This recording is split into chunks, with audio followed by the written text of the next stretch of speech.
আসসালামু আলাইকুম প্রিয় দর্শক। এই যে আমি এখন আমাদের বেতোয়া গ্রামের ব্রিজে আছি।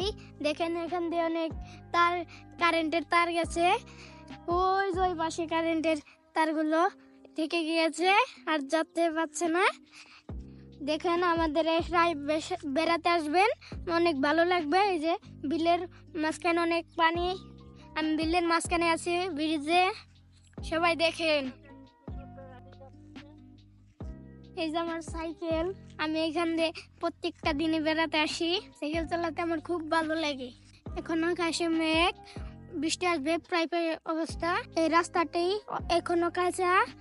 আমরা বৃষ্টি পড়লে আমি সাইকেল চালাতে পারি না, মানুষেরও কষ্ট হয় অনেক।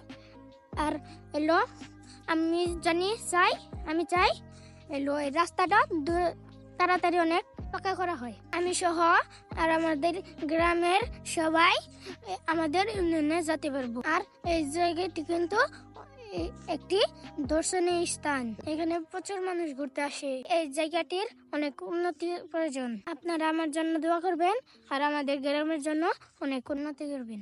ধন্যবাদ সবাইকে।